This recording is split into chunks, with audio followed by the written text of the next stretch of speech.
안녕하십니까, 이윤이 내기입니다. 여러분, 주미야 차트 보셨습니까?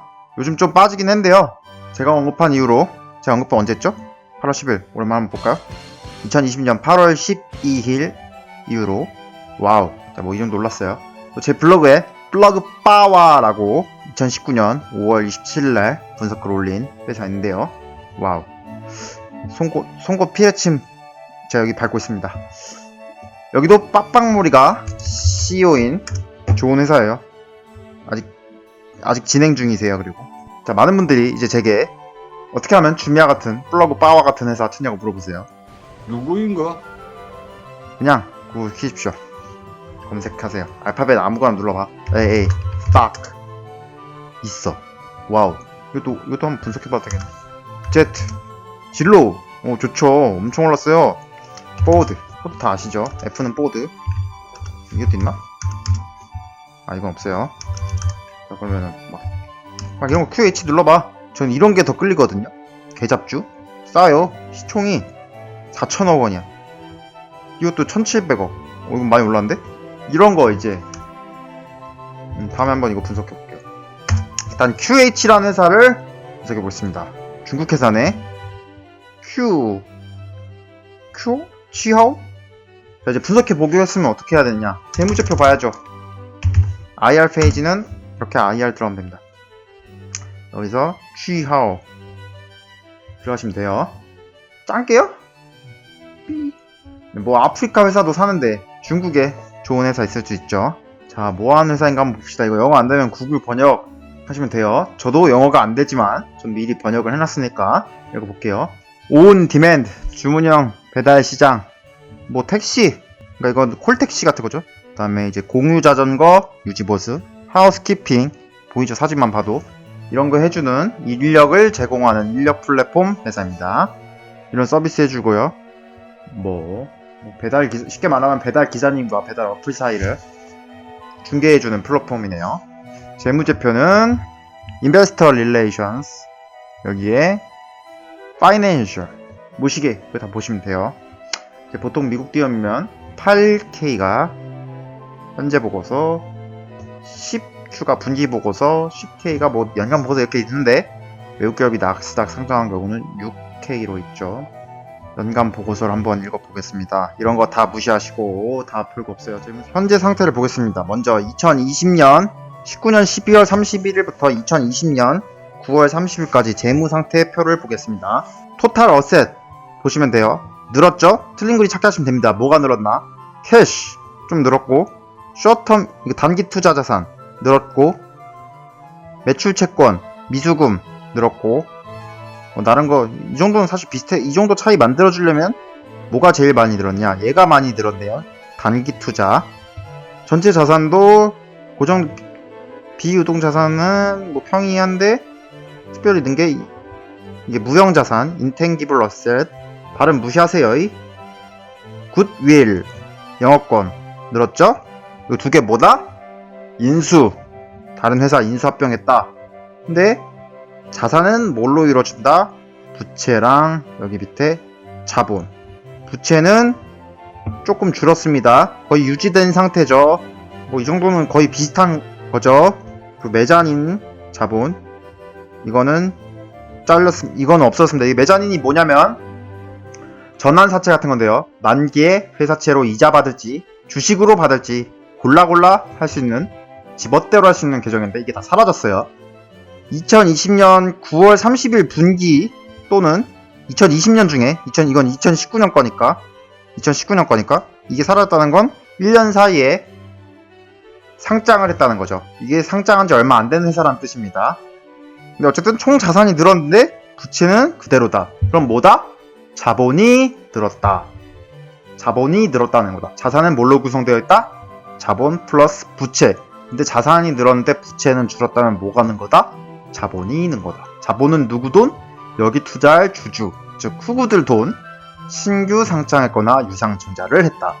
재무제표만 봐도 나온다는 겁니다. 메자닌도 사라졌으니까 상장하면서 대주주 초기 사모펀드들이 주식으로 전환한 거죠. 보면 다 나오죠?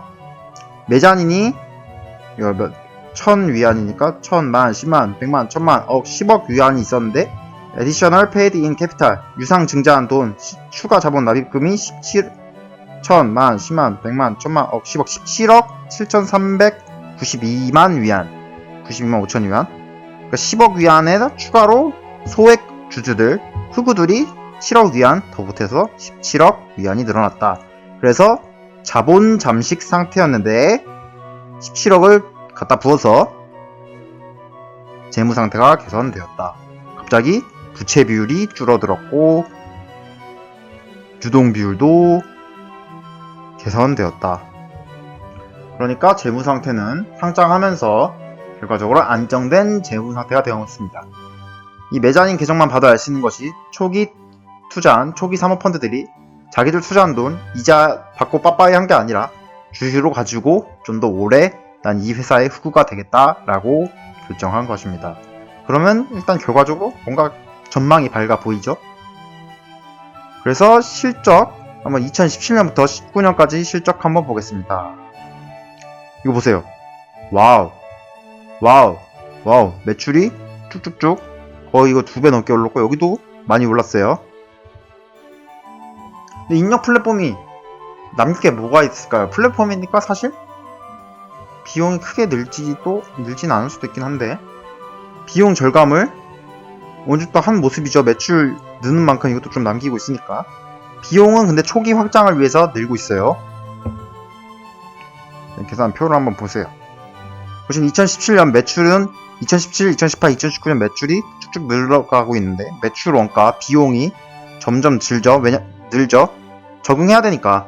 근데 관리비 같은 영업 비용은 억제가 좀 되면서 증가폭이 주춤하면서 영업은 손실을 보고 있었는데 손실이 점점 커지다가 이제 이쪽까지 올라왔어요. 흑자 전환 기대감이 생긴 거죠. 보면 영업이 적자폭이 커지다가 여기서 줄어들었어요.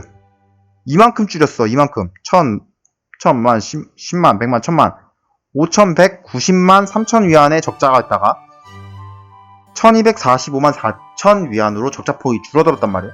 이만큼 줄인 거 또 줄이면 2020년에 이만큼 실적 들었으면 흑자 전환한 거죠. 흑자 전환하면 뭐다? 실적 오른다. 일단 좋은 거는 흑자 전환 할 것 같다는 거죠. 얘네 기반이 뭐예요? 배달 딜리버리에서 주문이 나오는데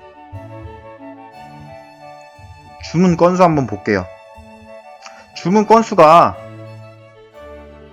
2018년 3월 31일에 1113만 5천 건인데 2019년 12월 31일에 2922만 명 2만 건 주문했잖아요. 게다가 2020년 3분기 주문량은 3360만 건 엄청 성장한 거죠. 그러니까 실적 기대해 볼만 하지 않겠습니까? 그런 부푼 기대를 안고 2020년 3분기 실적 보겠습니다. 이응이 내가 빙다리 핫바지로 보이냐 이 새끼야? 시나리오 쓰고 있네 이 미친 새끼가. 이응이 그 표 봐봐. 혹시 적자야? 표 건들지마 이 손모가지 날라붙게. 해보 갖고 와.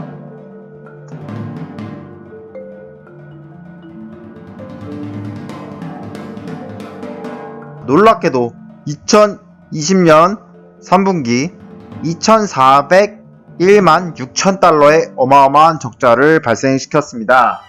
성장이 꼬꾸라진 걸까요? 자, 보시면